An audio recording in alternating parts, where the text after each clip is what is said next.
Hello and welcome to the Shipwrecked Sheep channel. My name is Shelby, aka Shipwrecked Sheep on here and Instagram, and this is episode 1 of my podcast. So some of you watching, especially if this showed up in your subscription box, might be wondering where you saw me before, and that would be the fact that I used to do a different podcast right here on this channel. All the videos are privated right now because the last one that I did went up in 2019, which is a little over 6 years ago at this point. I might make those videos public again now that I'm making videos again, but that remains to be seen. I'm not sure how I want to handle that. But those of you who have never seen me before or wouldn't be able to recognize me, hey, how's it going? I'm going to be doing a knitting podcast series again.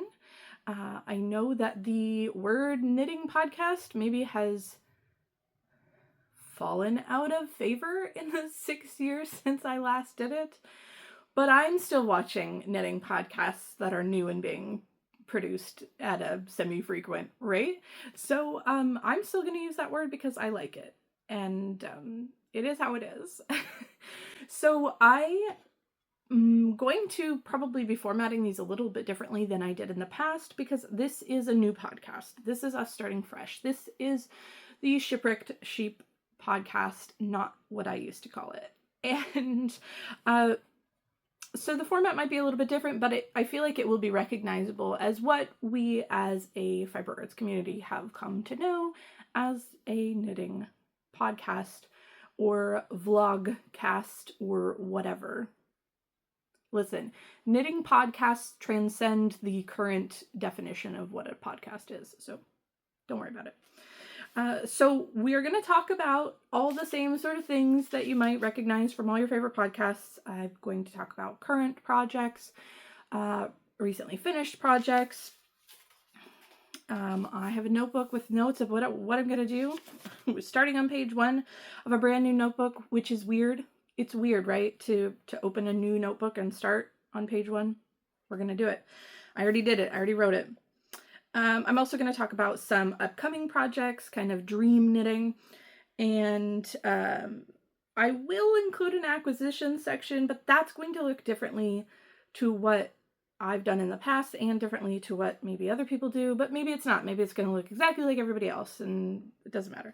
And then I'll talk about life and announcements and things at the very end.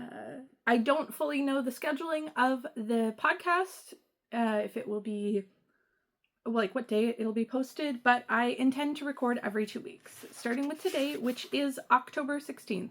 We're like at least 5 minutes in, and I'm finally telling you what day it is. Today is Thursday, the 16th of October, 2025. There we go. I'm not going to start over.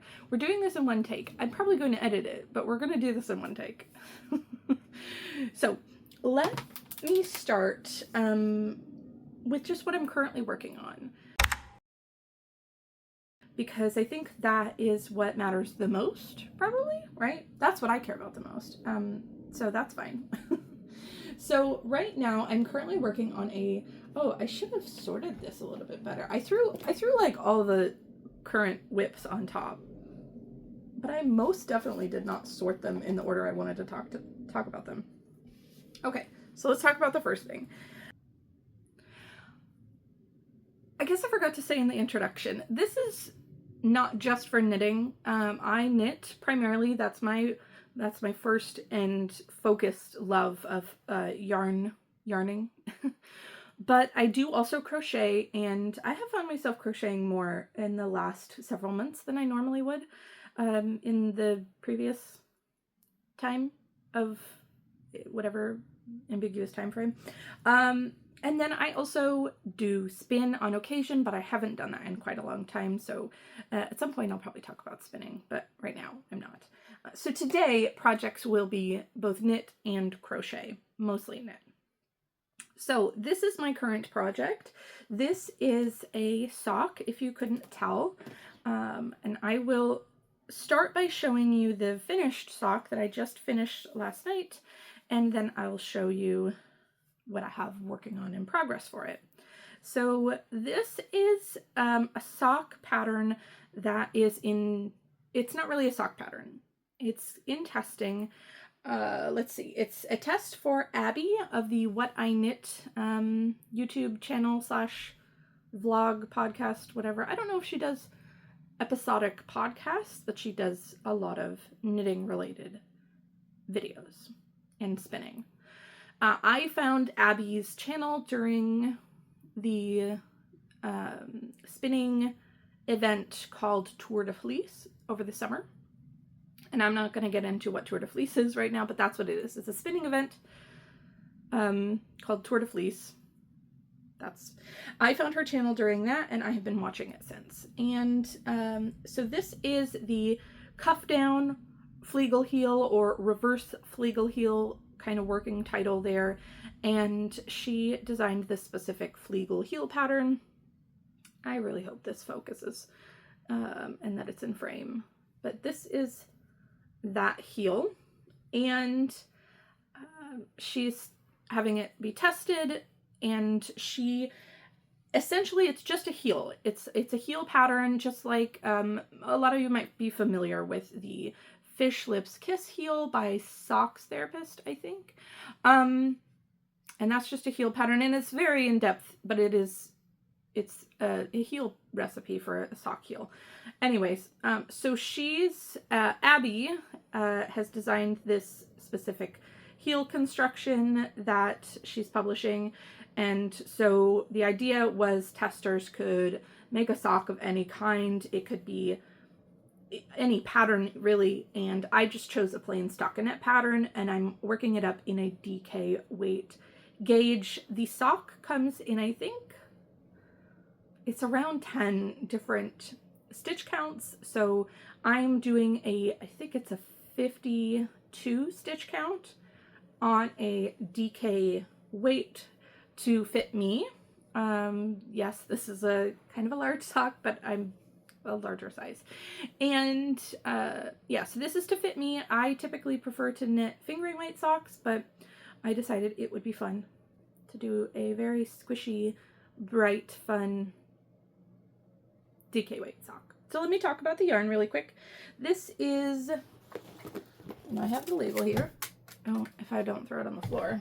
This is a discontinued yarn. The company who makes it is no longer dyeing. In fact, a lot of my stash is made up of yarn companies that no longer make yarn, dye yarn, because I haven't done a lot of yarn buying since around 2020.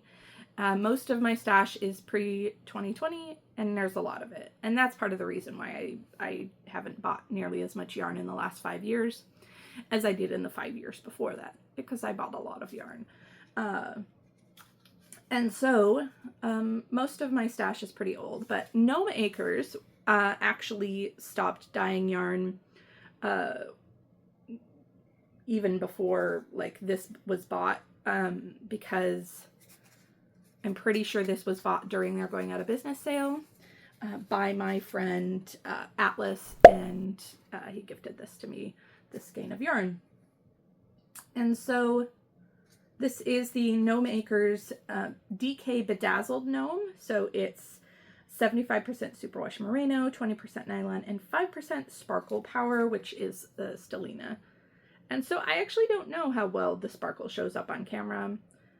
It's notorious for not doing that, not showing up. But I have woven in the end on my toe.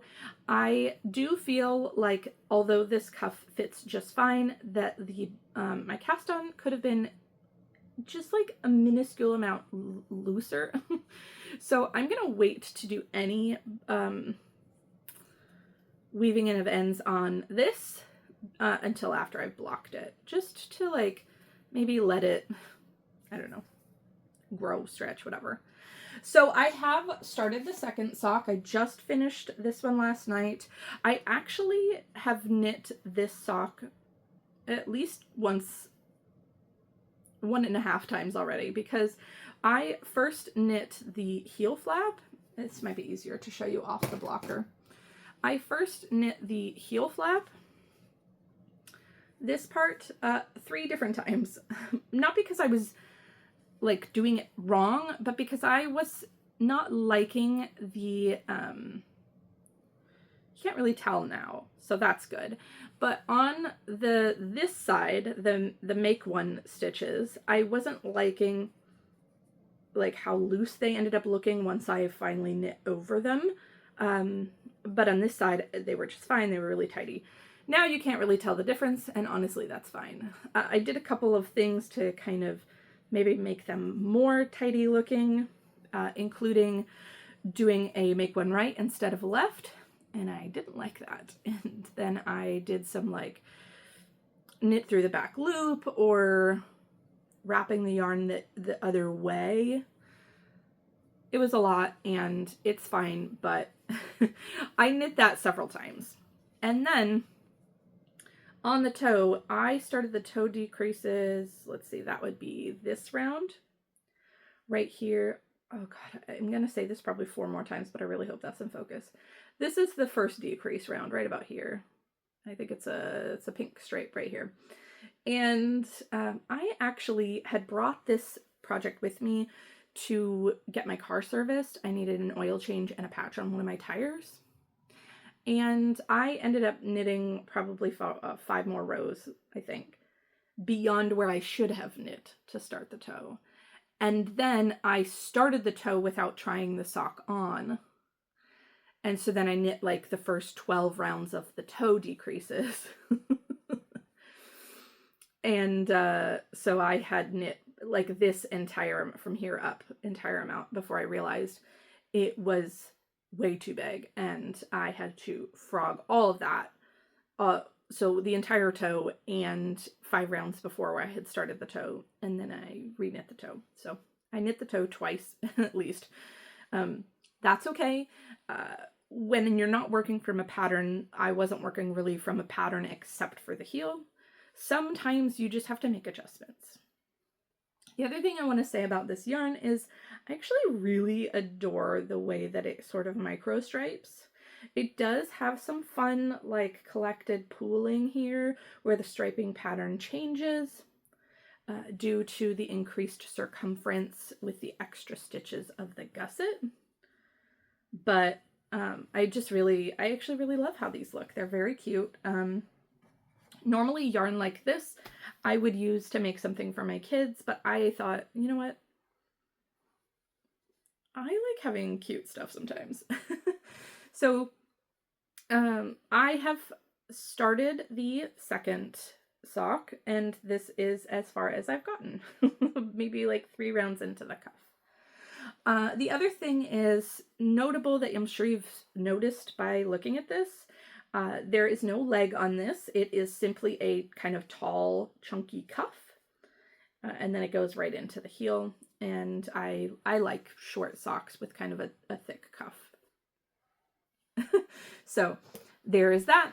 I am also glad that I ended up ripping back the toe, because when I was nearing the end of the toe and I kept weighing my yarn, I was very concerned that I was very close to the midway point of yarn usage and that I might have trouble finishing the second sock without having a contrast toe.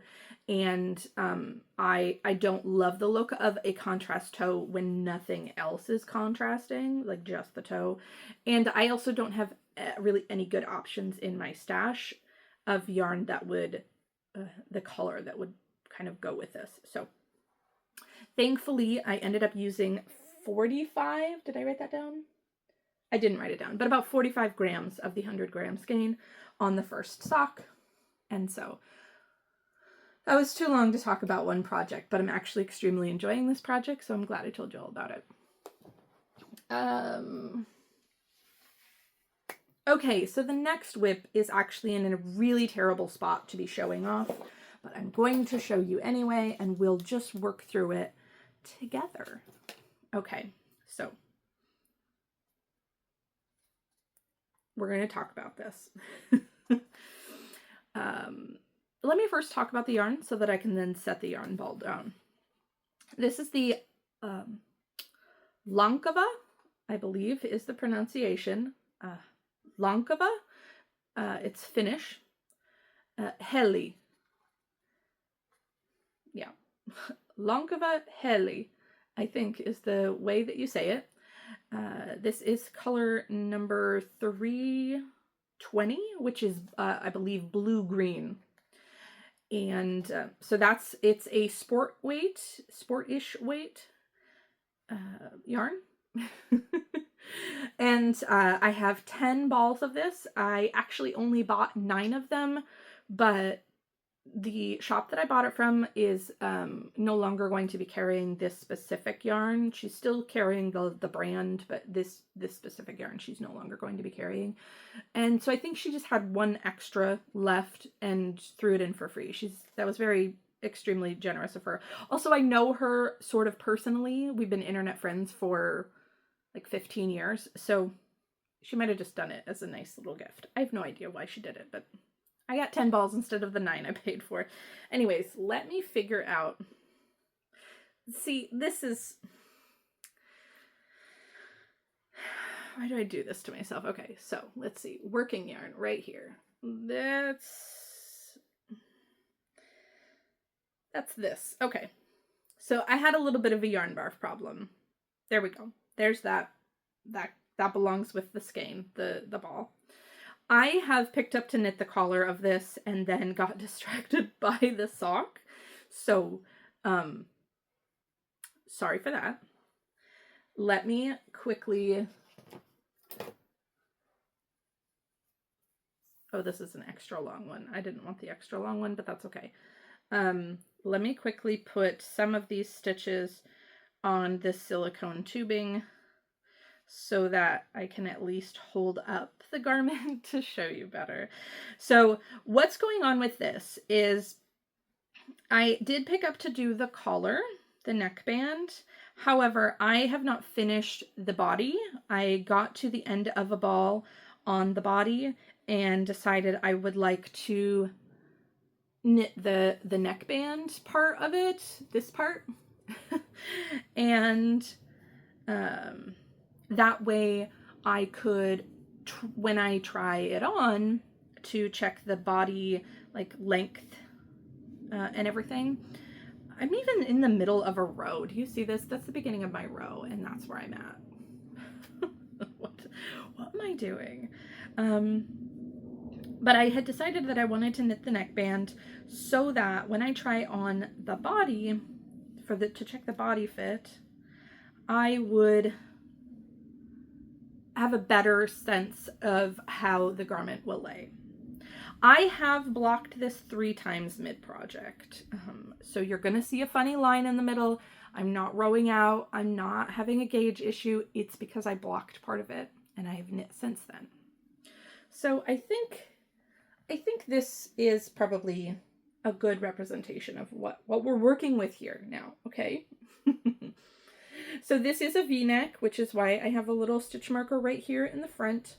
That's where I do my little decrease that allows a very neat and tidy V in the front center. So this is a V-neck pullover. Oh my gosh, I probably didn't even tell you what this is called. This is the Telesto by Audrey Borrego. It is a pullover sweater. It is a saddle style shoulder construction, like a saddle style drop shoulder sort of situation. I already told you about the yarn. I am knitting the size 7. I believe there are 10 sizes. And I have modified it a little bit to increase the size to closer to the size 8 measurements in certain areas so that it can fit my body more comfortably. So you start this project, this pattern, by casting on stitches here. You're not going to see this right, are you? Casting on these stitches here, knitting this lace panel, and then putting those stitches on hold. and doing a second one for this side. And then you pick up stitches here on this part. Let me put this against my body so that maybe you can see it better. I won't know until I look at the recording.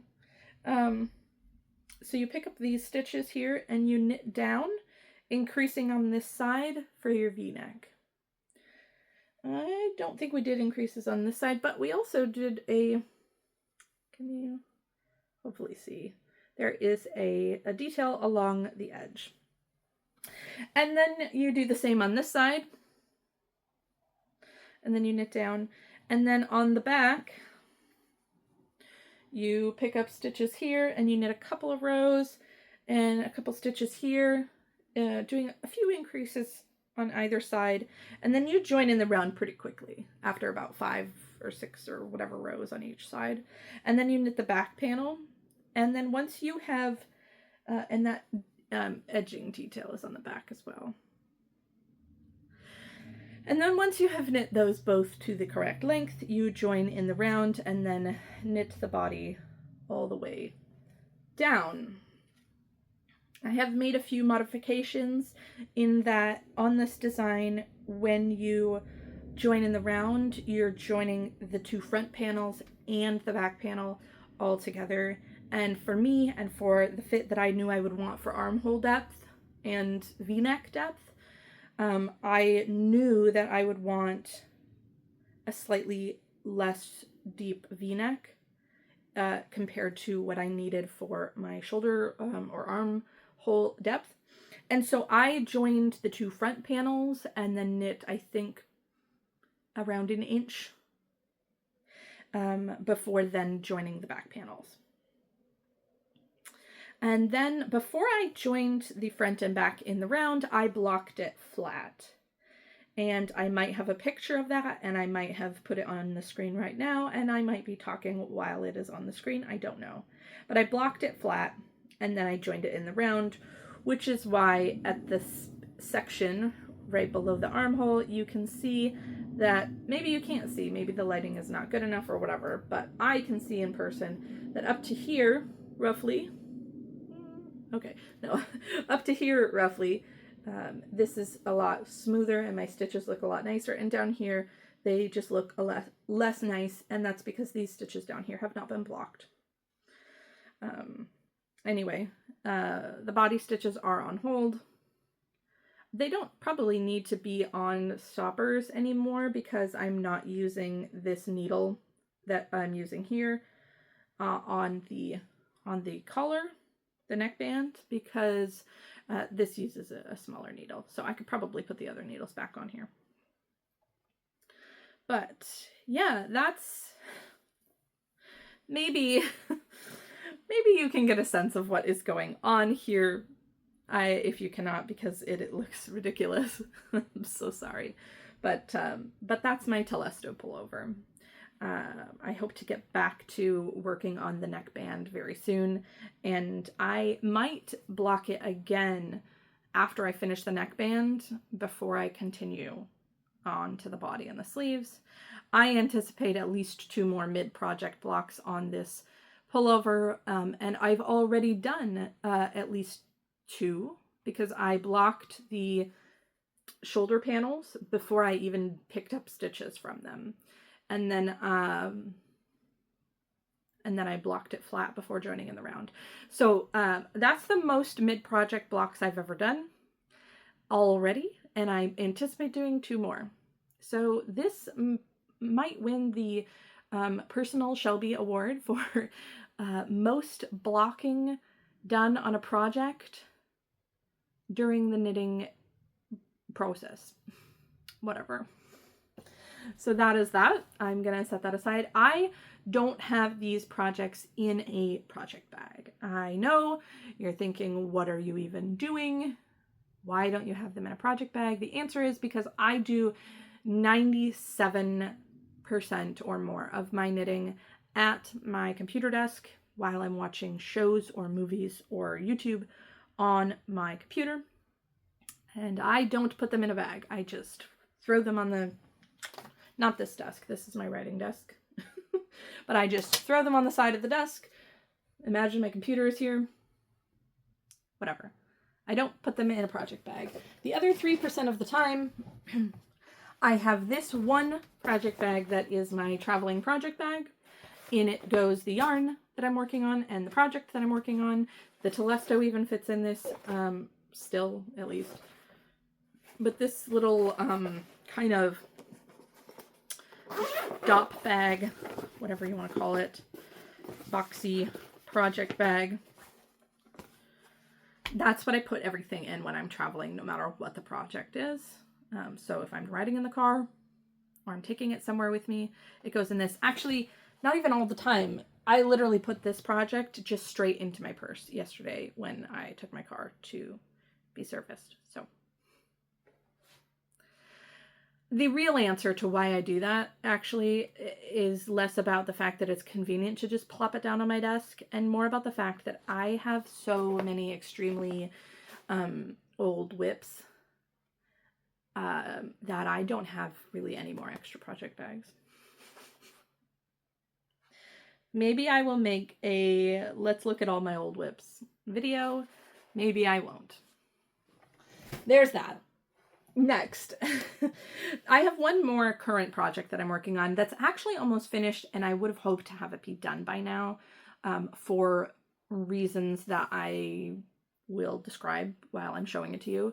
But it should have been done by now, and so you're going to notice that it kind of looks like it's pretty much almost finished. And that's okay. This is my one and only crochet project to show you for the week. The yarn is... what is this? Oh my gosh, I'm just looking at the wrong line of my notes. This is Madeline Tosh Twist Light, which is a 75% superwash merino, 25% nylon.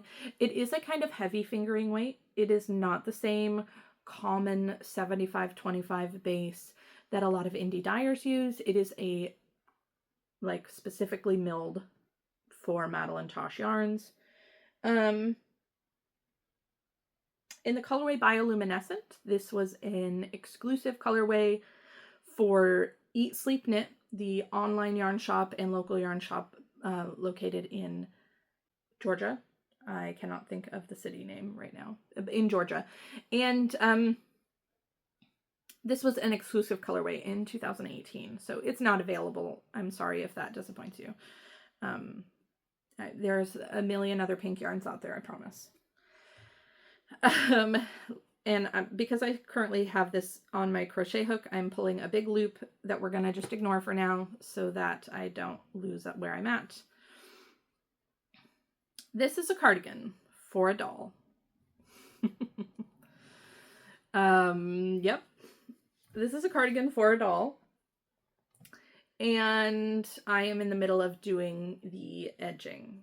Now, if you look closely, and we're going to really hope this focuses, if you look closely, this looks a lot like the hexagranny cardigan that is very popular very many places.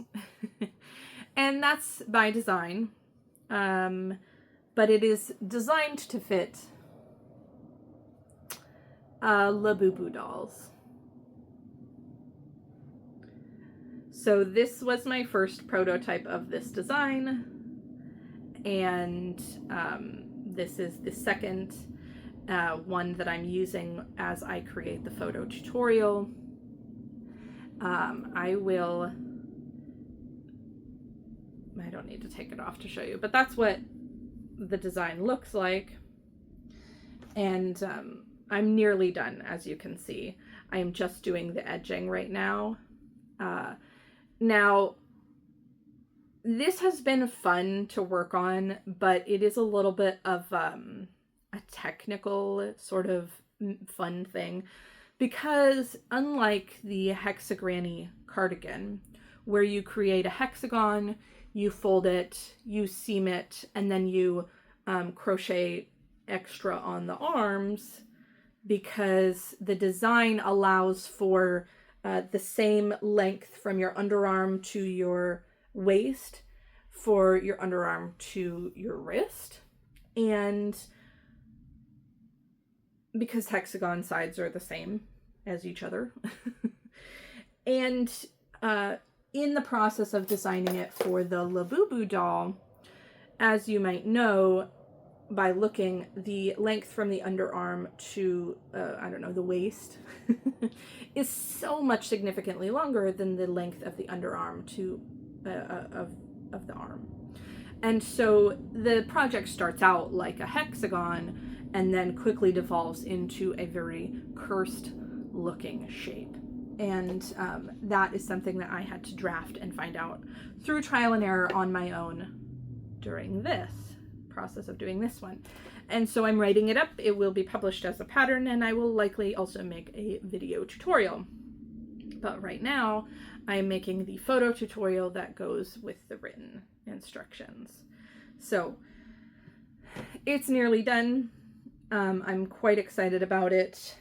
I will need a couple of testers for this. There are two versions. One that where I'm knitting the edging, or excuse me, crocheting the edging all the way around. I'm also adding length to the front of the cardigan here so that it comes to a more closed front, and one that you can even put buttons on. And the other version is a more simple edging that allows a more open front cardigan as shown here. And which would be really nice if you have some of those little t-shirts for your doll, those little graphic tees, and then they can have a cardigan and you can still see the t-shirt. Or if you just like the more open front look. So there's two options for that: a more closed look that you could sew a couple buttons onto, mini buttons, and a more open look that would look very nice with graphic t-shirts for your doll. I will need testers for this. It uses under 10 grams of yarn for both options. In fact, this one used a little over 7 grams of fingering weight yarn, and this one I anticipate to use just maybe almost 8 grams of fingering weight yarn. So about 30 to 40 yards of yarn. So this is extremely scrap friendly, or like your little tiny 10-gram mini skeins friendly. It uses a 3.25 millimeter hook, or a D hook, which is what I am using. If you find yourself to be an extremely massively tight crocheter, you might choose to use the next size up, an E, which is I think a 3.75. You can fact check me, and I might put a little title at the bottom of the screen to fact check that. But yes, a 3.25 millimeter D hook for that. So I will need a couple of testers for each style, each size option. They will fit the Bubu dolls version 1 and version 3. So this version, and then the one that's the macaron version. It will likely fit any of the Fufu or the dupe type options as well. And I think it'll fit the seated dolls, the have a seat ones. But I can't test that. So if you have one and you want to test this, I would appreciate that. So there will be a link in the description box of this video for you to test it. I'm hoping to have this be a relatively quick turnaround. That will all be on the Google form that you will submit. That is everything that I am actively currently working on. Now I'm going to talk to you about recently finished projects. In the case of this being a first episode of this series, we have to define what a recently finished project is, because none of these have been seen by you on camera before as active projects.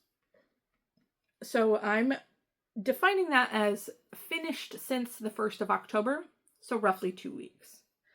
So everything shown here will be stuff that I've finished in the last 2 weeks.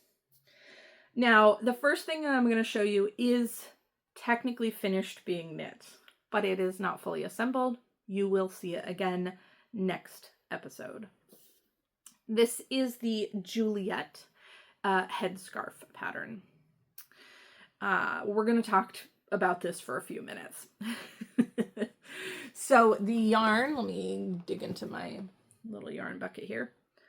The yarn is the Fiberco Canopy Fingering Weight. This is a 50% alpaca, 30% merino, and 20% rayon from bamboo. This is a discontinued base. The colorway is mango. I forgot to write the designer's name of this pattern, so it will also be showing up as a fact check at the bottom of the screen. There's been some drama with this, through no fault of the designer. It is solely my own fault. We're going to talk about this as quickly and concisely as I can, but I want to talk about it because I think it's funny. When I started this, it was in March of 2021. At that time, I chose this yarn, which was yarn that comes in a 50 gram, 200 yard put up. Or it came in that. It is since discontinued. I bought this at a local yarn shop in North Carolina while I was traveling there in probably 2018. So the yarn was already old, and then I made a project with it, and then it sat forever. And at the time that I cast it on, you cast on here, and I cast on, and I knit all this lace all the way to here. And then I stopped working on it for reasons that I do not recall, because this was 4 years ago, 4.5 years ago. I will say that I took a very long hiatus from knitting due to general mental and emotional trauma. And this was one of the last things I worked on before that, so I believe that that is just the only reason why I stopped working on it, because when I picked this up, I had no understanding of why I stopped working on it, other than maybe that. What I will say is when I found this in my whip bin, I had no idea what it was, other than I remembered that it was a head scarf related thing. I remembered it would have a bow on it, and that is all I remembered. What I did not remember was what the pattern was called, because there was no pattern in it. I did not make a project page on Ravelry, though I would have, probably, because I normally do that, but I did not see one. I searched even in all the projects that were labeled as design sample or design prototype, just to see if any of them kind of seemed like they were for this, and I could not find it. I also searched in my Ravelry library and in my Etsy purchases to see if I could find this pattern. I could not. I remembered making it, but I could not remember anything else. And then I said, well, I know it's a headscarf. I know that's what it is. And I'm about 60% sure that I was not designing it, because I just couldn't remember that I was designing it. And I also searched through my design notebook and had no sketches of anything of the sort. The yarn stash page on Ravelry for this was not assigned to any project and had no notes in it at all either. There was a lot of detectiving going on here. So I went to the Ravelry pattern database, and I filtered by headscarves, fingering weight. That was it. And I scrolled through all of them to page, I want to say 12, or like somewhere between 8 and 12. I looked at every single picture. I could not find it. And I finally get to a very many pages later, and I see one that has the little library icon on it. But the picture doesn't necessarily look like this lace pattern. But it says it's in my library. And so I'm thinking, I don't remember buying a lot of headscarf patterns. By the way, when I say headscarf, I should clarify. I don't mean like a large, wide, long headscarf that you wrap around to cover all of your hair, or your face or your neck or anything for any sort of comfort or modesty reasons. I mean, it fits around your head. Well, you probably would put it under your hair. Stand by.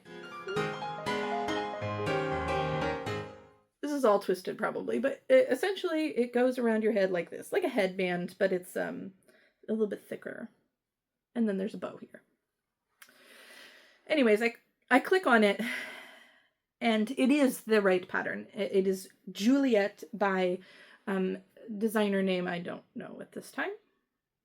Her name might also be Audrey. Why do I think that? I'm not going to speculate. The problem is, it was in my library, and I had scrolled past it a couple of times while I was looking in my library, because the featured image of the pattern is the person's head like this, and all you see is the bow, which is in garter stitch and not lace. So silly. Anyway, finally find it, download the PDF, and go to read the instructions to see how much more of this lace I need to do. This has been blocked now, by the way, which is why it looks so incredible. And it says X number of inches or X number of repeats. So I start going, okay, well, the pattern repeat is only however many rows. So I'm counting pattern repeats, and I have exactly the right number. I finished the lace before I even ever set it down. So at that point, I'm like, why on earth did I stop working on this? All I had left to do was this section, a little buttonhole, and then continue decreasing and being done. And as I'm reading that, as I'm finishing this, about a week ago, I thought, why is there a buttonhole? I thought that we were going to wrap it around our head and tie a little bow, and then it's a bow. And then I continue reading, and I realize that what you're supposed to do is create a buttonhole, sew a button on here, attach the buttonhole to the button, or vice versa, and then you also knit a strip of fabric of roughly the same shape, but it's smaller and a different texture. And now, mind you, I do not have, I do not have the button sewn on here because I have not chosen a button, but I am going to quickly pin these two ends of fabric together with a locking stitch marker. So you button it together, and then you tie, covering the button, you tie your other piece of fabric around. I'm doing this very sloppily because I'm not actually trying to do it. And then it looks, again, very sloppy, something like this. Something like that. So, I just pulled this off the blocking mat last night. It has been drying for like 4 days because I moved on to other projects. So I need to assemble this. I have woven in the ends, but I do need to trim them, and I need to assemble this, and I will show it to you next time assembled. Maybe I'll be wearing it, maybe I won't. I don't know if it fits my head. What's funny is, to round out that drama, this story jumps a little bit to June and July of 2022. So a year after I started the project and got nearly finished, or about halfway through. And about 3 years since, so in the middle of the time frame of starting this project and finishing this project, my family moved from Houston, Texas to Northwest Washington State. And I love it here. That's not the plot of this. And when I did that, I moved here right in the middle, or at the very beginning, of what was called the slow yarn crawl, or the slow crawl, which is was a 25 to 30 yarn shop yarn crawl, spanning from the very north, Bellingham, Washington, to the very south, Olympia, Washington. And by very south, I mean, that's not very south. Vancouver, Washington, near Portland would be very south. But it spanned a pretty long distance, and about 25 to 30 yarn shops. And all of that yarn is not documented in my Ravelry library because I was not knitting very much yarn during the 2021 to 2025 timeframe. But I was interested in doing the yarn crawl because when we moved here, I didn't have a job. I wasn't doing a lot. We were mostly just house hunting while my husband was working during the day and house hunting on the weekends. And so I was just hanging out with our youngest and just doing stuff. So I did a lot of the yarn crawl stuff. And I have a tote bin of yarns that I bought during that time frame because I wasn't documenting it. That's how they're organized now. They were not organized at the time, but that's how they were organized now. And the other day I was digging in that box to see if I could find yarn for this project. By the way, this was not from that box. I ended up looking elsewhere and finding this yarn, but I was digging in that box and I found a full skein of this yarn. The Fiber Co. Canopy Fingering in Mango. 50 gram skein, 200 yards. That says on the label of the yarn, on the yarn label, it's not this kind of label, but imagine the yarn label. There's a little sticker with the price on it, and the sticker shows which shop I bought it at, which is in Everett, Washington. This is documented in my Ravelry yarn stash as being from a yarn shop in North Carolina. And I remembered buying this in North Carolina. I don't really remember, and that was in 2018 or 2017. I don't really remember buying the second skein of it at Great Yarns in Everett, Washington. I don't remember. But I don't know why I bought it. I don't know if I thought, oh, I have a half a skein of this already. Let me buy another. I say half skein. It's because it's a 50 gram skein. I might have been thinking, I have a skein of this. Let me buy another skein. And then it's more of an amount to make a full-size project with. Maybe that's what I was thinking when I bought the other one. And had potentially forgotten that I had a whole project already worked on in it. That's my best guess. I could have also just forgotten that I owned that yarn at all.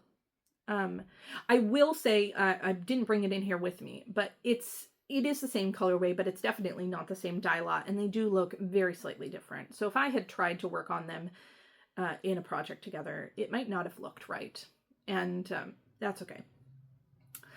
But to round out the weird drama with this, I have another skein of this that I bought all the way across the country from this first one. I don't know why. The end of that story. The next recently finished project, I don't actually have to show you, but I do have the leftover yarns to show you. And I will see what I can do about putting pictures on the screen while I talk intermittently and while I also just show you the yarn.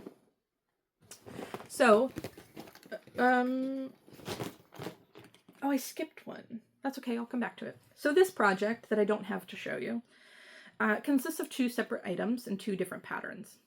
Actually, 2-ish different patterns. The first item is it's actually the same as this little Bubu beanie. It is from the Bubu Wardrobe Set Part 2 by Mackenzie Mullen, or M to the third, I think is her Instagram handle. And I made it out of this yarn, which is called Claudia Jones by 3 Irish Girls, which is no longer an active company, I believe. Anyway, I'll try and have a picture of that on the screen. I made that beanie for, well, not for this one, but for this doll. And then I also made a cardigan to go with it out of this yarn, which is Madeline Tosh Twist Light in another one of those exclusive colorways from Eat Sleep Knit from 2018 called Anthozoa. And that cardigan was inspired by the Bubu, B-U-B-U, Cardi by Ginkgo Bee. However, I made a lot of modifications to it, and I would like to make another one with even significantly more modifications that I honestly don't think really resemble the initial pattern at all. So it's the one I made out of this yarn is semi self-drafted with some inspiration from the Bubu Cardi by Ginkgo Bee. And those two, the hat and the cardigan that I sewed some tiny little buttons on, I made to go with this doll, but not this one. My sister Erin has an identical Labubu. I bought this one knowing which one it was. This was not a surprise box for me.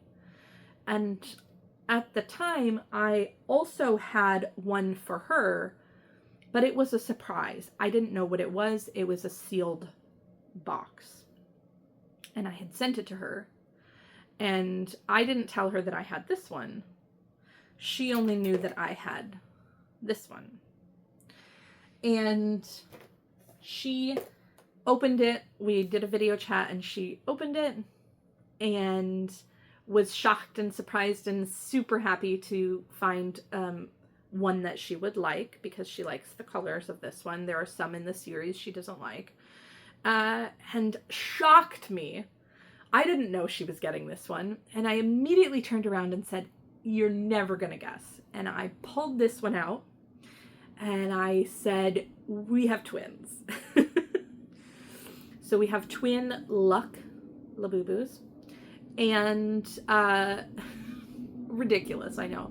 And I had to explain to her that I had bought this one off of somebody who is secret hunting, which is opening all of, collecting a lot of the boxes, a lot of the surprise ones, trying to find one of the rarer ones. So I bought this from somebody who was secret hunting in the intention that if Erin got one from her blind box that was one that she didn't like, that I could send her this and say, "Hey, don't worry about it. I got you one I knew you would like. You had the experience of opening the surprise box. Now here's something you like." But it turned out that she got the same one, and that was really funny to me. So I dug through my stash of leftovers and stuff, made an outfit, and then sent that to her because I knew she would want to bring her Labubu with her to Rhinebeck, and I knew she would not have time to make an outfit for it, and that would probably weigh on her a little bit and stress her out. And I was thinking, let me just make one for her, really quickly send it off to her. So I whipped up the outfit, sent it to her, and now mine is naked but needs an outfit. But that's less of a priority because I'm not going anywhere, and so whatever. And honestly, this little cardigan will probably be put on this doll. Anyway, so there's the story of the little Labubu outfit that I do not have with me to show you, but I had made just a couple days ago, or about a week ago. Okay. The next project, which is actually one that I had skipped over because it's actually at the beginning of my list, but I didn't talk about it. I made two of these. One of them you maybe already saw just now, recently. Maybe I held it up. I made two of these yarn cozies. One of them has the yarn for my sock in it. So I'm going to set that one down for now and just show you this one. This one just has a yarn that I had caked up for no good reason. So I made two of these yarn cozies. This is the Yarn Cozy Light, L-I-T-E. by Natalie, or Nitty Natty. This is the same Madeline-Tosh yarn from this project. The Madeline-Tosh Twist Light in the bioluminescent colorway.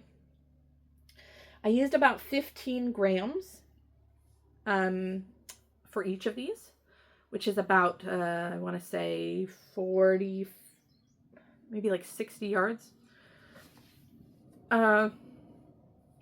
Yeah, it's a lovely pattern. It's designed to put around your caked up yarn. This is sort of what a naked cake looks like if you don't know. To put around it so that you can use the center pull method instead of the outside pull method. And as you go, it kind of compresses down on your skein or your cake to prevent lots of tangles and center yarn barfs. This one that I'm using actively, it works very nicely. Hopefully you can see what's going on here. It is compressing. This is much squishier now because I've used a lot of that yarn, whereas this is a little bit more dense because this cake is still full.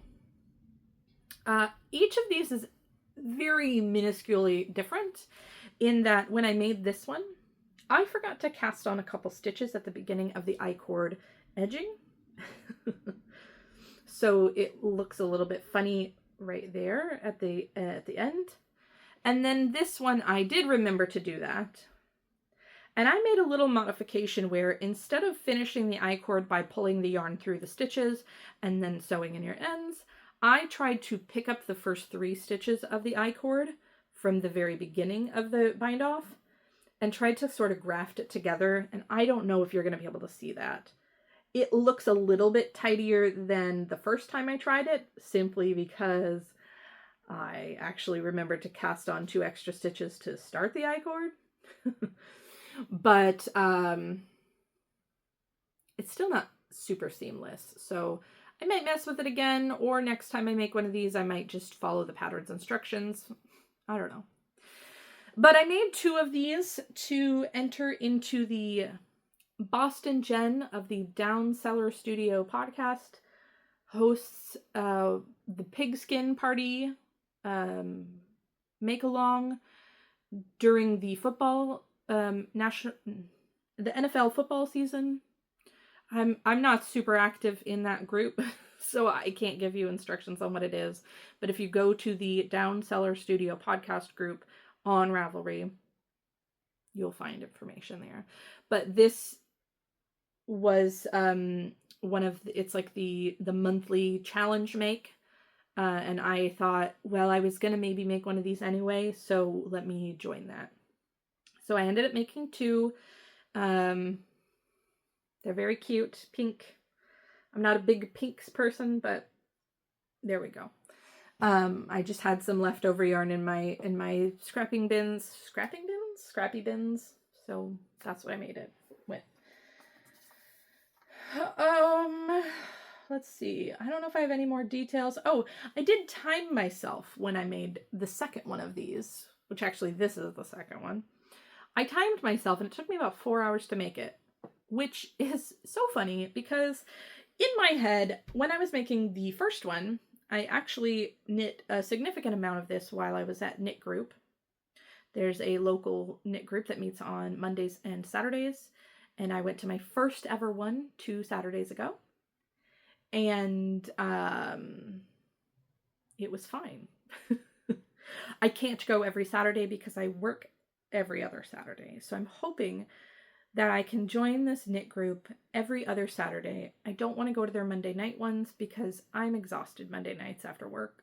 And they meet at a different location. The Saturday group meets in the like meeting and games room at the local bookstore / game store.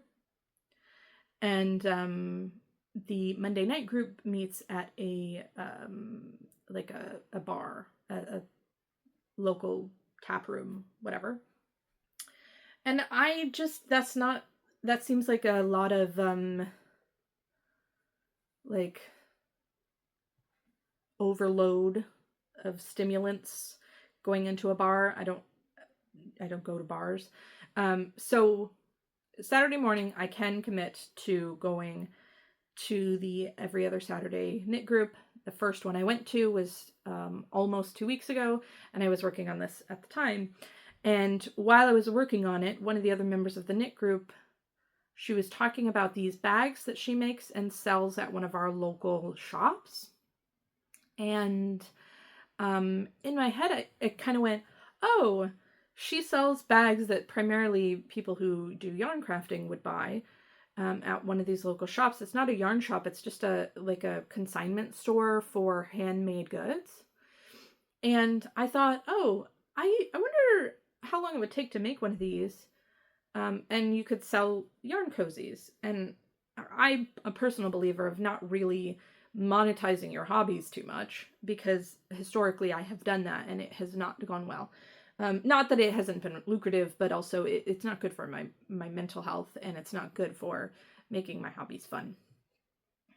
So I was like, let me just time myself to see how long it makes one of these from start to finish, and I timed this one. And it took 4 hours. And I thought 4 hours times minimum wage. And this is a skill set like thing, so it should be more than minimum wage, but let's multiply it by minimum wage. Plus the cost of the yarn, let's see, it is about 1/6 of a full-size skein of yarn. That would have been about $30, so $5 worth of yarn and about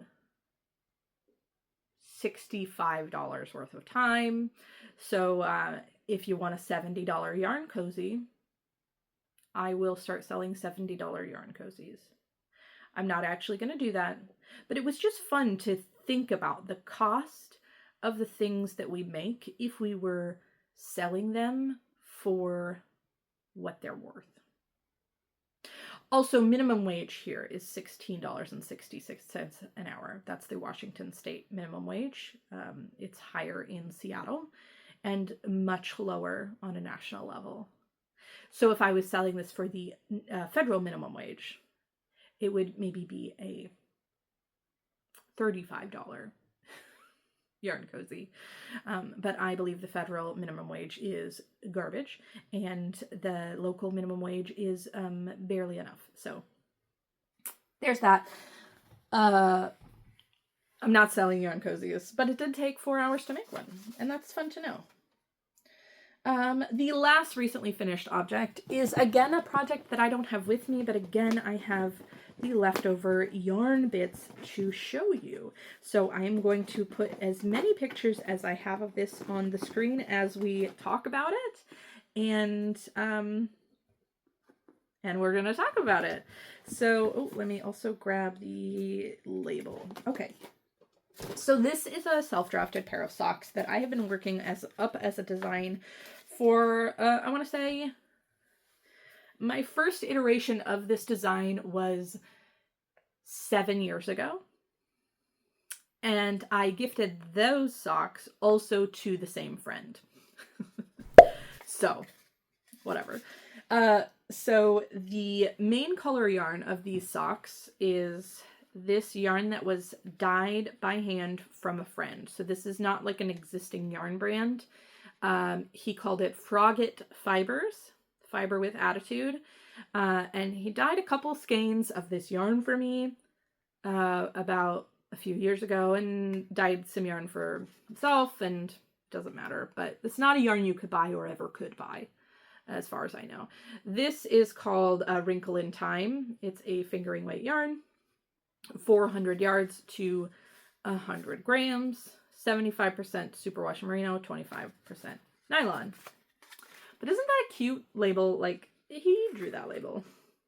The other yarns that I have from this friend also have this label on them, but like each of them is hand drawn. This is not, it never got like photocopied and printed a couple times.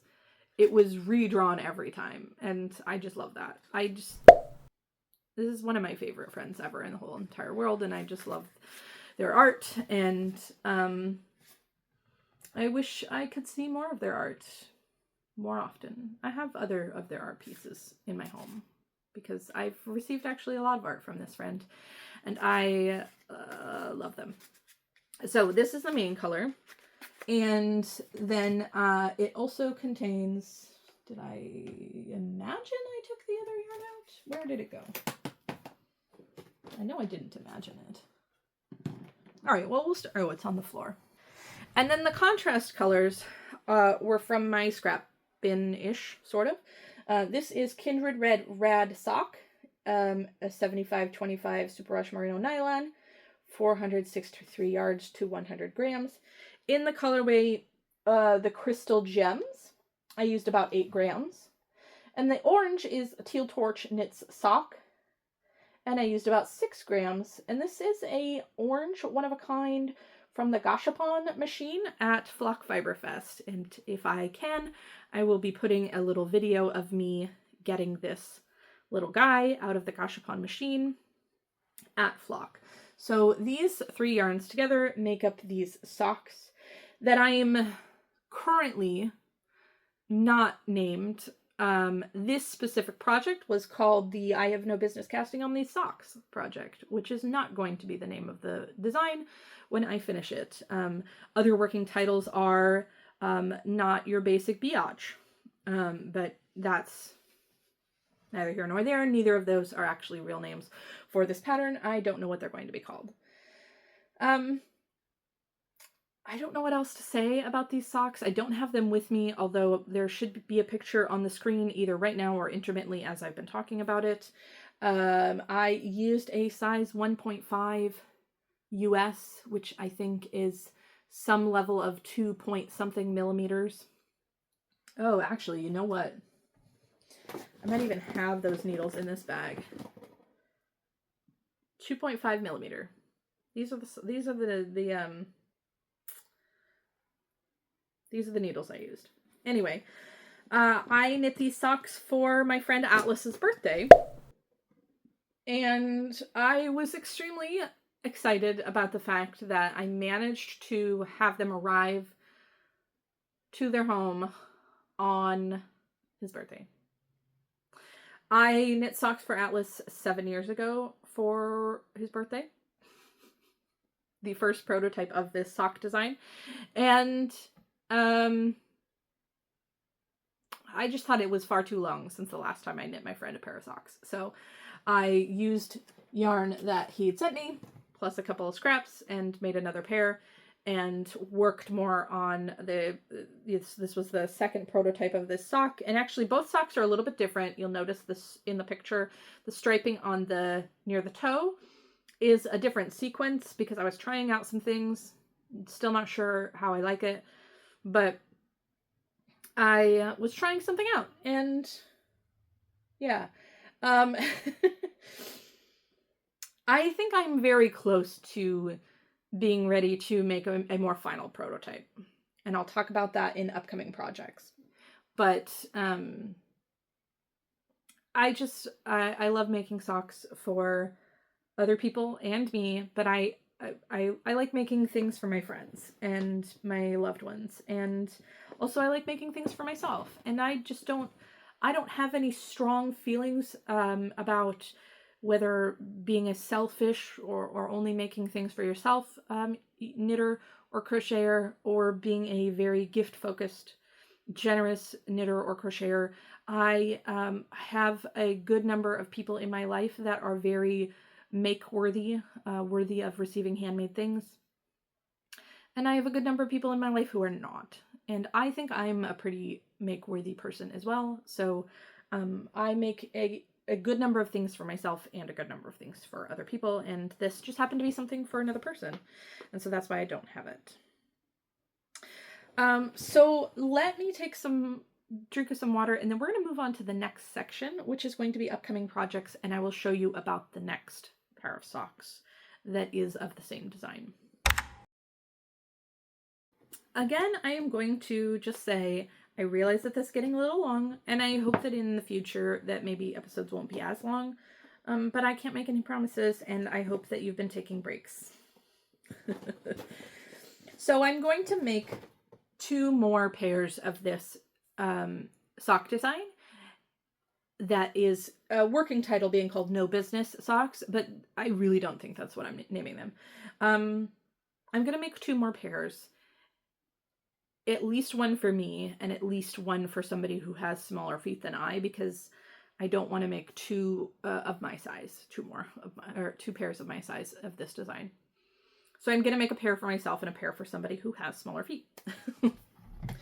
The next pair I'm going to make using this yarn, which feels like a major crime because this is an extremely scraps friendly project. Like, the contrast colors what did I say? It takes 8 and 6 grams. Super mini skein friendly for those. And so it feels like a crime to use full skeins, but I really just want to make those socks out of this yarn that I have. This is pretty old stash. This is Teal Torch Knits in the Evelyn base, which is an 80% superwash merino, 20% nylon, and this is 3 or 4 plies. It's kind of a round ply. 450 yards to 100 grams. In the colorways, Dancing on Top of Cars, Dancing with a Stranger, and Unlikely Flatmate. And I like how these colors look together. I recognize that they are sort of similar to the ones that I made for Atlas. So we've got kind of a thing going on here. Did I throw the other ones back into the... I did. So I recognize that we're working with... Again, this is actually Teal Torch Knits, so I recognize that we are working with yarns that are similar-ish. It really deviates when you get from the kind of very slightly yellowy green to the actual green. It's very slightly greenish yellow to the very slightly yellowish green. But there we go. Those 3, and I'm not sure which one will be the main color. I don't anticipate that it will fully match the other pair that I made for Atlas, but maybe it will. I do like the idea of the green being the main color. But yeah, so I'm going to make another pair of those for me out of this yarn. This basket back here is other yarns that I auditioned for another pair of these socks that didn't quite make the cut. The second one that's going to be not for me will be these colors. And again, that's using this one, but it won't be the main color this time. This red, which I believe is called Run Home Jack or something like that. I didn't write these down in my notes. I think it's called Run Home Jack. It's from Nerd Girl Yarns, I think, who is no longer dyeing yarn. It is a 75-25 superwash merino, nylon, 463 yards to 100 grams. This, I think, is about 60 grams left. So this, I think, will be the main color, yellow as one of the contrasting colors. And this was a mini skein that I had of Shipwrecked Sheep in the colorway Greed in 75-25 superwash merino nylon. This was a mini skein, but it's also 463 yards if you had 100 grams. In the colorway Greed. I hope that is showing up okay. I did dye this. Shipwrecked Sheep was once upon a time a hand-dyed yarn brand that I made. And you maybe know that. You maybe remember that. You maybe don't know that or remember that, and that's okay. I don't dye yarn anymore. I do have a ridiculous amount of inventory that I did not, like, it was in a separate bin when I was doing my clearancing sale, and I didn't know that I had so much more. And so I have a ridiculous amount, and someday I might also try and sell that, but at probably a very reduced rate because I'm not dyeing yarn anymore. So these will go together as a more primary color, sort of opposite to the more not primary color. The word is escaping me right now of the other pair. And because these are primary colors, I'm tentatively calling this project Not Your Basic Biatch, because basics. But again, that's not the name of the pattern. If you would like to test knit that design, I may include another link in the description of this video for you to put your hat in the ring of that. However, that one is not as close to publication as the little doll cardigan. So if there's not a link for it below, you can follow me on Instagram, because I will announce the need for testers over there when I'm ready.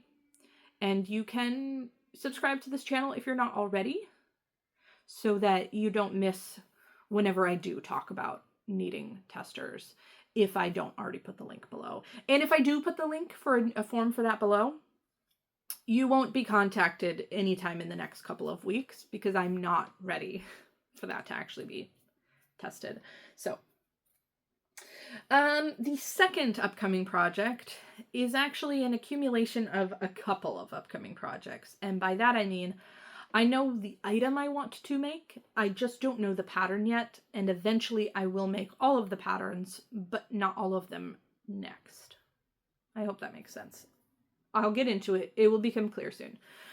So I would like to make a cardigan.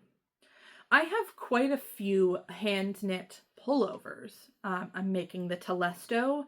I knit a, I think it's called So Faded, the fingering weight fade sweater by Andrea Mowry that has the kind of garter sleeve caps.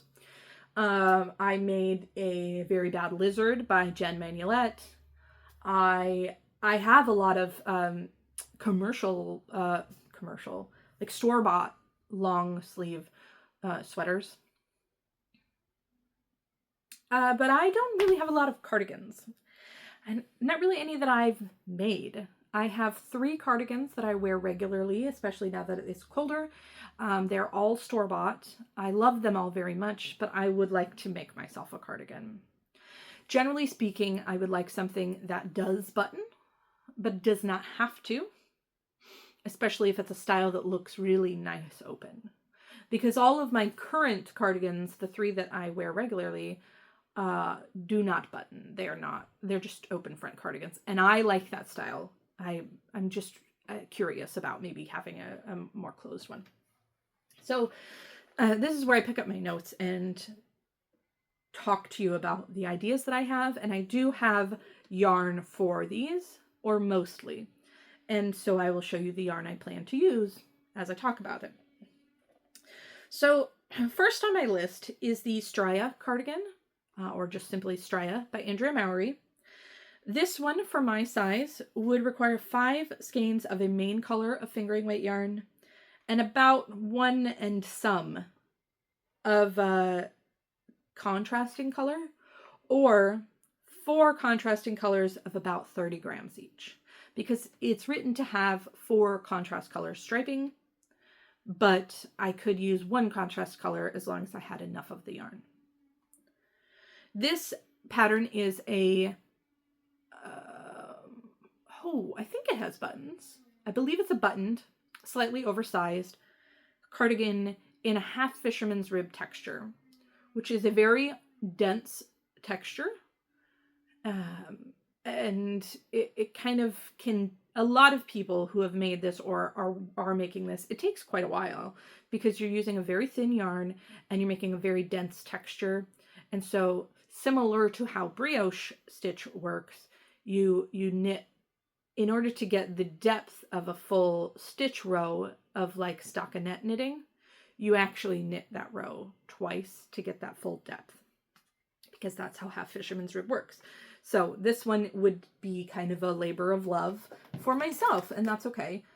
I don't have a main color, but I did pick up this yarn at Flock Fiber Fest called Green Eyes in the Neo Sock from Super Glow Fiber. And so hopefully you can see that. It is a neon tweed texture of yarn. I only have one skein of this, and I would like to use it as the contrast color. So I might need to see if I can get another one before she sells out of these on her website. That's option one, and I don't know what I would put it with. I would like to put it with a medium gray or a black, but I'm not keen on the idea of knitting a half fisherman's rib sweater out of black yarn. So I'm thinking of a more medium or light gray to go with this, but I don't have that yarn. And I would want it to be either the same base, so this like neon tweed, or a similar type of yarn where it's a fingering weight yarn of a very similar texture, but without the tweed. That would be okay too. But I don't have that. So this is the hardest one and likely makes it so that it won't be next. Because I don't have the yarn. Moving on. Another project that I did get some yarn at Flock Fiber Fest in Seattle, and I do have all of the yarn I would need, is the Joy by Vera Valimaki. This is a lace texture on the front. It also buttons, and it doesn't have nearly as much excess ease. I think it's maybe at most 2 inches of positive ease. And for my size, I would need 4 skeins of fingering weight yarn, and they would need to be skeins that are at least 430 yards or more. I know some fingering weight comes in 400 yards per skein. For me to make my size in only 4 skeins would need to be slightly more yardage, so like 450 yards or more. And I did get yarn for this. I got 4 skeins of this gorgeous olive green from Made by Haley Bailey in the base classic sock, 75% superwash merino, 25% nylon, 463 yards to 100 grams, in the color olivine. I hope you can see that. This is gorgeous, gorgeous olive green. It actually matches her logo. So I have enough yarn to make that cardigan. The only hang up on that one is that it has less ease, and the lace, it makes it less of an everyday cardigan, and I really kind of want a more everyday cardigan. But I do want to make that pattern, and I did buy this yarn specifically for it. So the next option is actually 2 options, and whichever one I choose, I will use the same yarn. I just don't know which one I want to make. And they're kind of similar in size. So they're both oversized long cardigans that are open front. They are the Rose Quartz, also by Vera Valimaki, that I believe is mostly garter and stockinette, garter texture and stockinette. And the second is All of the Lights by Joji Locatelli, which is a pretty all over cabled design. And I have not done a lot of cabling, like all over cabling projects, in about a decade. And even then, those projects were like scarves and hats. So I've never made an all over cabled sweater or garment of any kind, and that's a little daunting to me. But either way, whether I make the Rose Quartz or the All of the Lights, I'm going to use this Essence of Autumn yarn in the colorway Bramble. This is a sport / DK weight. It is 4 ounces of 256 yards, 3 ply. I realize that the grist of that sounds more like a DK weight, but it definitely is a thinner, closer to sport weight gauge. And I have 9 or 10 of these skeins, so I definitely have enough to make an extra long, oversized open front cardigan. I do have enough yarn to make whatever my size is. of this, but I just don't know which of those I want to make. So if you have thoughts, if you are looking at this and think, dang, that would make a really beautiful rose quartz, or that would look great in All of the Lights. The thing is, All of the Lights is a very heavily speckled yarn and an all over cable. And I feel like, although the pattern photos are gorgeous, I do feel like the cabling design does get quite lost in all that speckling. And that's my biggest concern about this, is that this is not nearly as heavily speckled, I think, as the one she uses in the design. But I do a little bit worry that cables might be a little bit lost in a speckle, but maybe it would look gorgeous. So what do you think? All of the Lights or rose quartz? I only have one sweater quantity, large sweater quantity of this, so I could only make it once, but and then I do think whichever I choose, whether I choose All of the Lights or rose quartz for that yarn, I will still make the other sweater maybe someday. I don't, it's not a one or the other on the sweater. It's just a one or the other on that yarn of that sweater. I do have one more, lastly. And the yarn for this is actually already in a project bag, and the first skein is actually already wound up, because I was going to use this for a different project that I ultimately swatched for and just decided after reading through the pattern that I just did not want to make this design. So let me show you the yarn and what I was going to make out of it, and then show you the idea I have for it. Oh, I have needles in here. I have the needles for the project that it was going to be. Clever me. Okay. Let me tuck those back into that little pocket. Anyway, I was going to make the Garnered pullover by Alicia Plummer, which is a all-over lace boat neck or turtleneck half sleeve. I believe seamed. Yep, seamed, knit flat, joined at shoulders, sleeves knit in the round construction. And after knitting the swatch a couple of times, not totally getting very close to gauge, and then after finally reading through the instructions, highlighting everything for my size, I just ultimately went, I actually really don't want to knit this. No shade to Alicia Plummer. I actually quite like her, and I actually have many of her designs in my future knitting. But I just don't want to knit this. So I want to knit this other project using this yarn.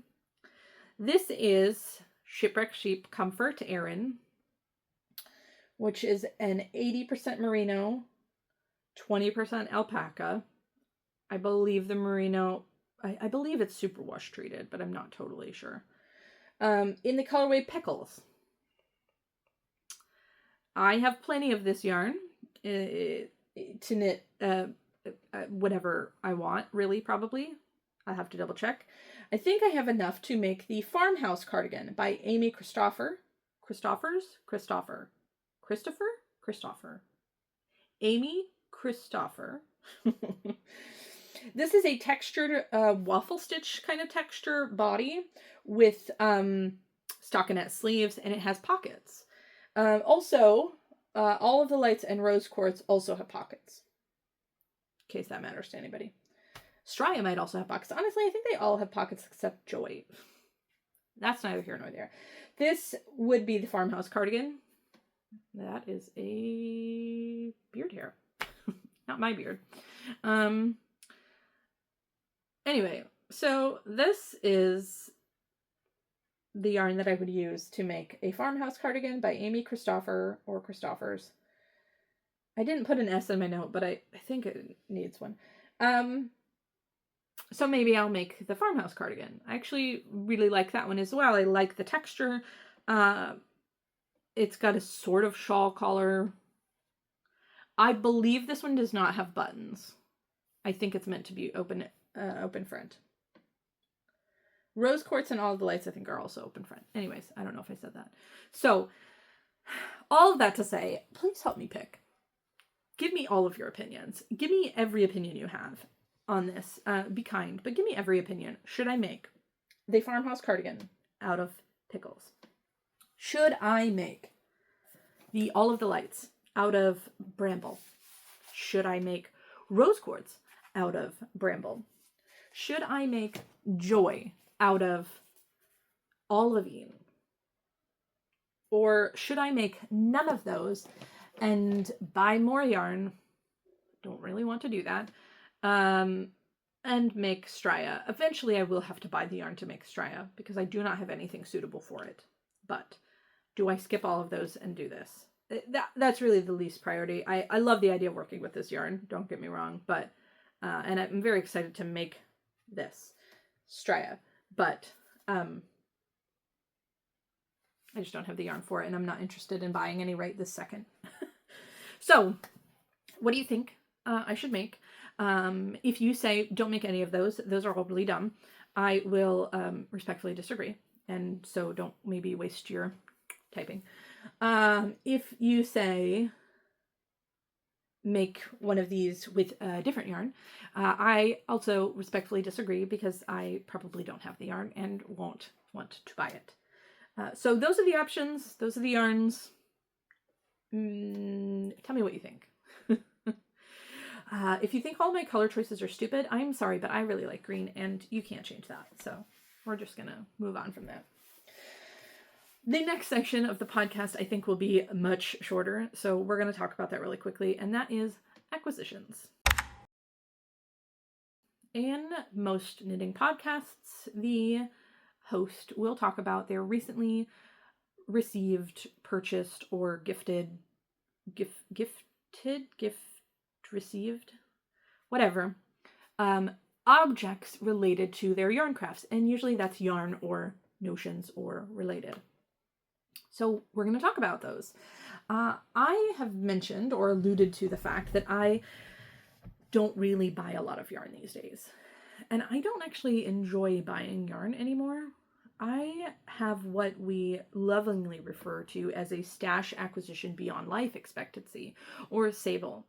And now one could give me a very long life expectancy and I could live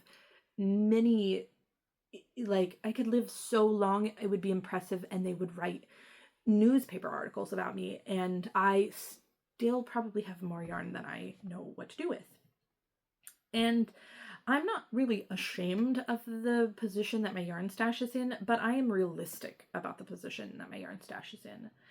And so while I am willing to buy more yarn for a specific project, I don't love the idea of buying yarn just for the sake of buying yarn. When I went to Flock Fiber Fest in Seattle over the summer, I actually went with a very deliberate shopping list where I actually went through my project queue and printed pictures of projects that I wanted to make and how much yarn it would take to make them. See, there we have Striya and Joy. And that led my purchasing decisions while I was at Flock Fiber Fest. And I did buy a lot of yarn there. I spent a lot of money on a lot of yarn there. But generally speaking, I'm not buying a lot of other yarn. I bought yarn to make either the Summer Sorrel or the Soft Current Tea, both by Wool and Pine Designs. I bought yarn to make the Joy, that was this. I did not buy enough yarn for Striya because I, at that point, had run out of money. Because I also bought yarn for the Traveler pullover by Andre Maury. But I didn't bring that in here because this is an old acquisition. Flock was in August, and I'm not planning on making another pullover right now. After Telesto, my next garment will be a cardigan. So, but I had bought that yarn, and right before I went to Flock, I discovered that I instead of buying yarn for the catnip pullover, there was a specific yarn that I wanted that I bought online. So I bought the yarn for that online before flock, and it used up a little bit of my flock budget for it, because I knew what I wanted for that, and so I didn't decide to go and search for it. Anyway, so all of that to say, I don't really want to buy more yarn, and so I don't have a lot of yarn incoming, and this section of the podcast will likely be sparse most of the time.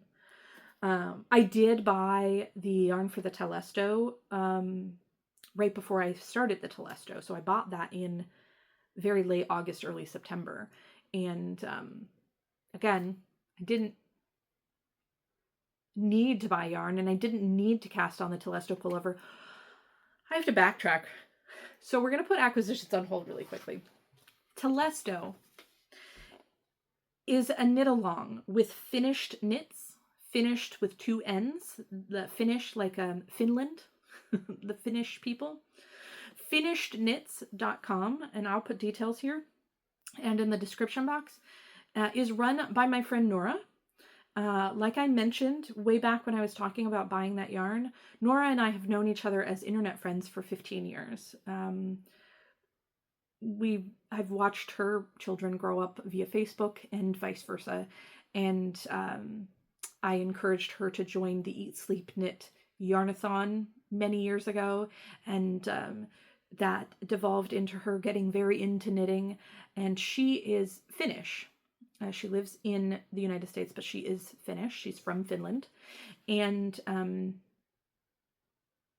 so she, at some point in the last 5 years, opened up Finished Knits, and I was an early follower, but I didn't financially support her other than sharing her posts and things like that, because at this point I already had my stash acquisition beyond life expectancy, and I didn't have a specific project or was really very much knitting during that time frame.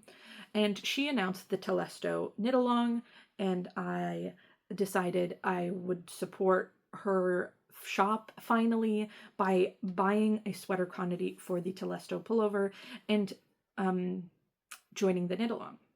That knit along started on September 1st, and it has a very open-ended end date.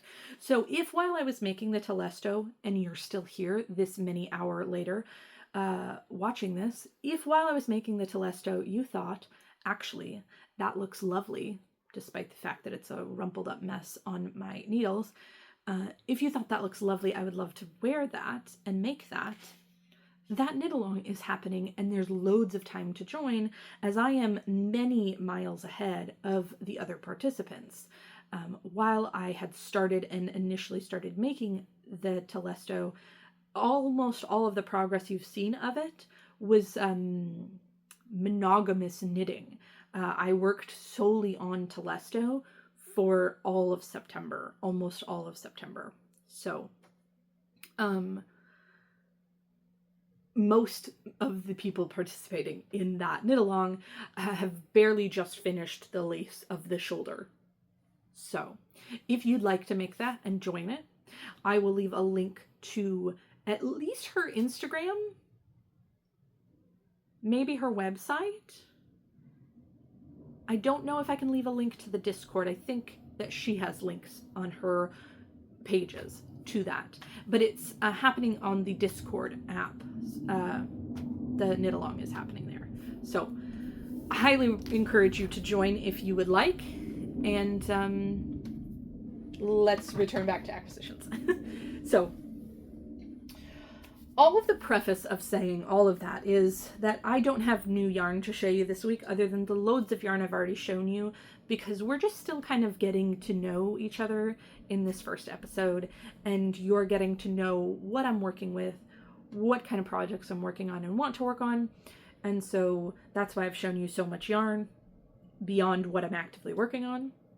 And I don't have any actual acquisitions of yarn kind, but I have some yarn adjacent, knitting adjacent related things to show you. The first of that is I recently received a pre-order that I'm going to, as carefully as possible, take out of the shipping bags Yep, we did it. Good job, me. From Black Pearl Magic, Shayla of Black Pearl Magic makes these lovely vinyl project bags, which I will say before I say anything else, because of the current situation of receiving raw materials from other countries due to our government's tariffs that are going to very quickly destroy our economy, I do think it is a little bit hard for her to get her materials for her project bags right now. So if you have a hard time getting any of these products from her, it's not because she does not want to make them, it's because she's having a hard time getting raw materials. So we're done. That's all I gotta say on that.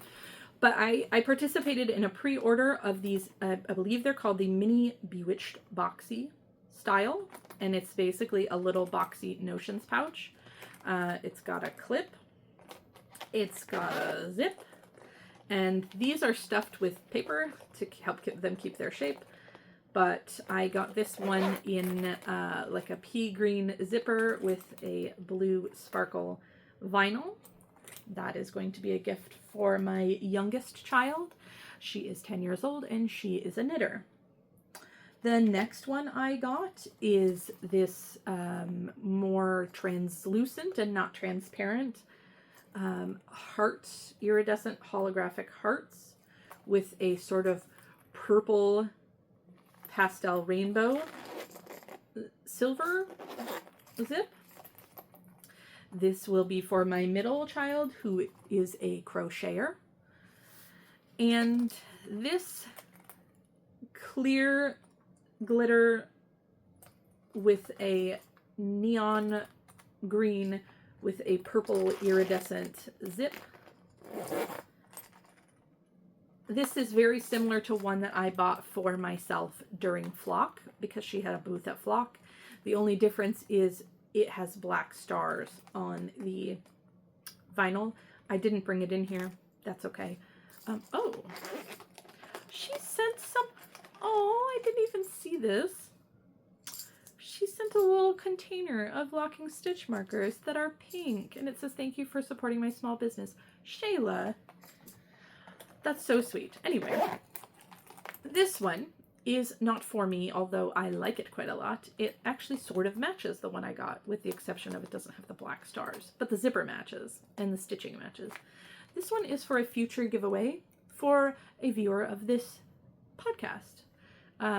This is not the giveaway video. Do not try and enter a giveaway right now, but this will be for a future giveaway. And the other items that I bought, oh, when I bought those, I also bought this sweater, which is, I'm not going to stand up and show you, maybe, probably not. It says Merino and Shetland and Romney and Corriedale and Cormo and Rambouillet. It's very cute. You can go to Shayla's website to purchase this item. It's pretty sure it's still in stock, and you can see the whole sweater there.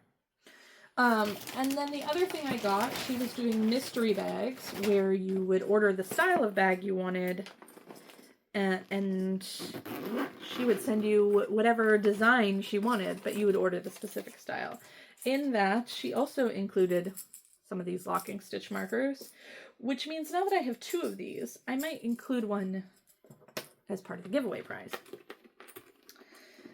And for the mystery bags, I asked for the, I believe this is called the Priestess Pail. It is a top zip, sort of cosmetic bag style, with these pink balloon animals and black stripes. And then on the back, it's pink glitter vinyl. And I think this will be for one of my 2 kids. It's a project bag for either their crochet project or knit project, whichever kid I give it to. So I'm going to put both of these in here for now. And these gifts are Christmas gifts, by the way, so these will not be gifted for a little while. But there's that. And then in addition to that, I also got these Charm City Unicorns Progress Lobster Clasp stitch markers. And these are official merch for the Charm City Unicorns podcast, of which Shayla is one half of a duo. So I got those, which I think will be for my knitter child, but I'm not totally sure. So that is my Black Pearl Magic haul. I have two other things to show you of acquisitions. They are books.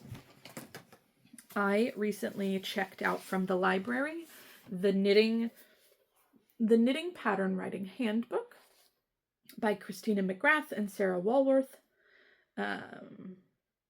Forward by Francois Denoy. Is that how you say their name? I checked this out from the library, and I thought, oh, I actually would like a copy of this to keep for myself. And so I purchased it on Thrift Books, and it came just the other day. And it's mostly about just like it's not the end all be all of pattern writing, but it covers a wide range of aspects of writing knitting patterns. So I'll read some of the headings of the contents. Establishing your style, communicating gauge effectively, lots of sections on charting, sizing, ensuring accurate measurements and size inclusivity, common sweater designing pitfalls such as armhole depth, upper arm measurements, working with a tech editor, etc. So I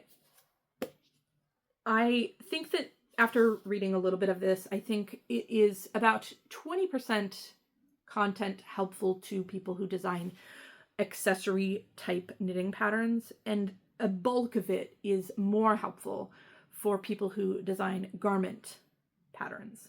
And I, at this time, have only ever published accessory style patterns, but I do have a few ideas for garments, specifically one that I've been trying to work up the energy and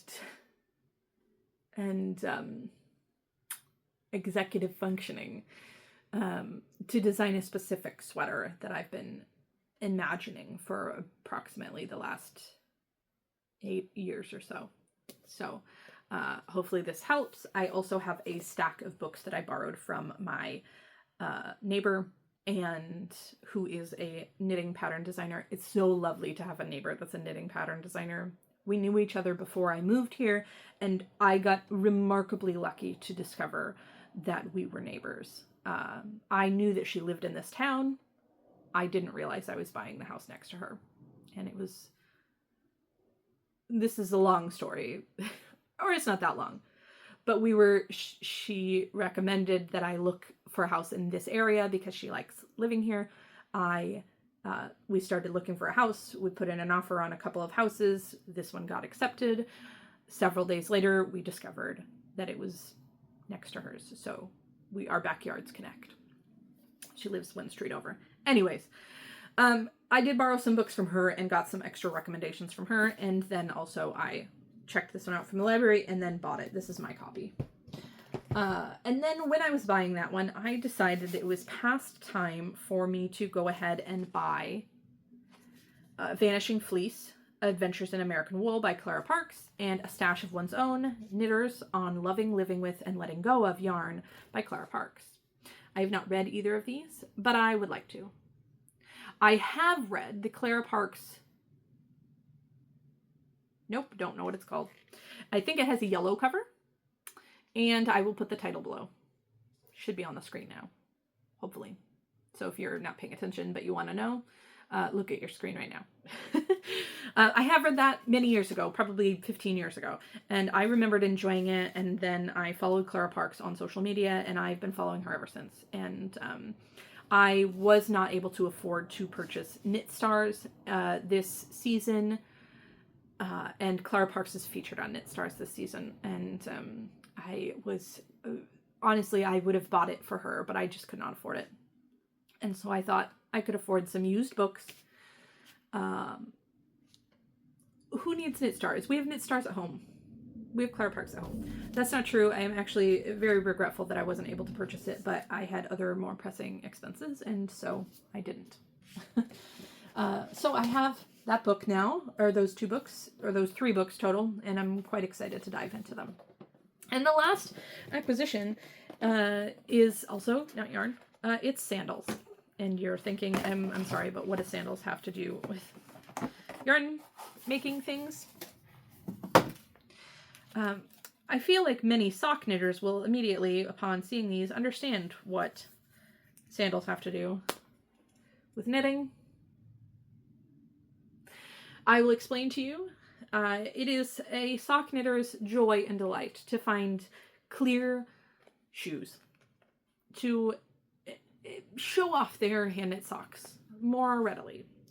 There have been, over the years, varying types of clear boots and shoes, jelly sandals, etc. that have existed, and almost always they don't exist for very long. I'm talking about the Uggs that are clear boots. They are no longer in production. Everybody is sad about it.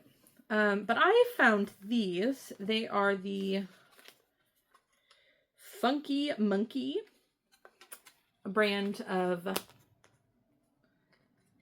sandals. And these are just a really fun time, and I'm excited to wear socks in these. I'm actually very, very excited to wear this sock with these. That'll be fun. So I bought these dreadfully on Amazon, actually. I don't generally love the idea of buying a lot of things on Amazon, but sometimes there are things that you can buy there that are either much harder to buy or much more expensive to buy elsewhere. So, necessary evil of the occasional Amazon purchase. Please don't buy your books on Amazon or things that you can easily buy nearby, but I will link to these below. I will probably use an affiliate link because I think that I still have an affiliation with them. They haven't sent me money in years because I don't actually use the affiliation with them, but maybe they will.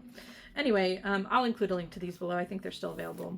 They're super duper cute and quite actually comfortable. So there is actually like a cushioning here and here, right here, and it is cushiony. It is not like super hard. So love those. Last but not least, announcements and life stuff. So this is the section where I would normally talk about announcements such as maybe if we were doing a make-along or a giveaway, or if I was going to be not uploading a video for a couple weeks if I knew about it, if I was traveling, or if I published a new pattern. Did I say that? Whatever. But I don't have any of that this week, other than maybe soon having a little doll cardigan to publish. But I already talked about that while I was showing you my project for it. I might also in this section talk about life things. For instance, right now we're having a hard time with our teenage kids not doing their schoolwork, but that's probably not the most riveting information, so we're just going to breeze past that. I've been using the Finch app on my phone for the last slightly over 2.5 weeks, and I have found that it is, as I've resisted for years since the Finch app came out, and I just kept thinking, that looks ridiculous, I have found that I was wrong, and it actually helps me keep a better schedule. It scratches the little part of my ADHD brain that handles executive functioning, and it helps. I like earning the little gemstones and the micro pets and aging up my micro pets and my little bird. My little bird's name is Peppermint because she's kind of a minty green, and she's a cutie, and I love her. I love my little digital pet. I've also been using the Focus Friend app by Hank Green, who is controversial in the knitting sphere right now, and I'm not going to talk about that. But I think it was an honest mistake. Anyways, Focus Friend app, where you have like a little bean, and it's a focus timer app. And if you've completed your focus time, the little bean makes socks while you're focusing, and then you can use those socks to decorate your bean's room. And the bean looks like a little kidney bean, and mine's name is Vanilla Bean. But I will say that it does not look like a vanilla bean. Vanilla beans look very different from legume style beans, but that's neither here nor there. My focus friend is called Vanilla, and my Finch friend is called Peppermint, and I didn't realize until just now that those were both flavors. I didn't purposely name them both flavors, but those two apps lately have been contributing to any major success that I'm having in my management of my ADHD. Yeah, I'm rambling at this point, and there's probably nobody left watching. I'm just waxing poetically about how much I love Washington State. I could cry. Anyway, this is it for episode 1 of the Shipwrecked Sheep podcast. I appreciate you for joining me. Thank you for watching. Make sure that you hit the subscribe button before you go so that you get notified. I don't think you get notified, but I think it shows up on your list of things. Subscribe so that it shows up on your subscription list next time I upload an episode. Click the notification bell if you want to be notified. I don't know how notifications work because I don't get notifications on my phone. So I don't know how YouTube notifications work. I will say one of the biggest things for my mental health has been turning off notifications on my phone. No app sends me notifications except for the text app. None of them do. It's great. People who text me are people that I want notifications from, usually. I spend a lot of time on my phone still, but it's great. I highly recommend shutting off notifications. Instagram, don't need them. Facebook, don't need them. Email, don't need them. None of them. I don't even let the Finch app send me notifications, and I actually really love Peppermint. So, all of that to say, take care, but subscribe so that you can come back next time more easily. Get notifications if you want them, or don't. You can follow me on Instagram because that's where I'm spending most of my social media time lately. I might also put a link for my Threads account, but I don't really post there. And yeah, leave a comment below. Tell me if you haven't already piped in on any of the other things that I've asked you about. Tell me what kind of knitting related books are really you're really loving right now. Or tell me the last type of yarn that you, let me like I said, I'm not really enjoying the process of buying yarn these days. That's not really a hobby that I love as much as I used to. But maybe I would like to vicariously explore that through you. So tell me the last yarn you bought. You can also just tell me how your day is going. Are you having a crappy day? Are you having a great day? Tell me about your great day. Tell me about your crappy day. Whatever you want. I don't care. I mean, I do care. I care about you.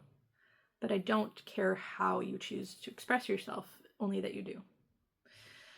I have no idea how to make an outro for this.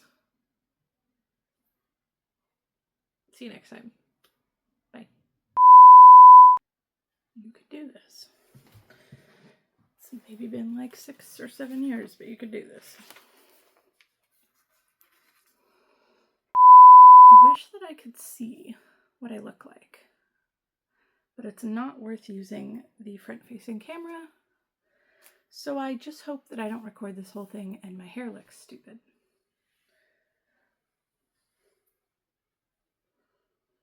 Hey, if it's gonna be stupid hair, it's gonna be stupid hair.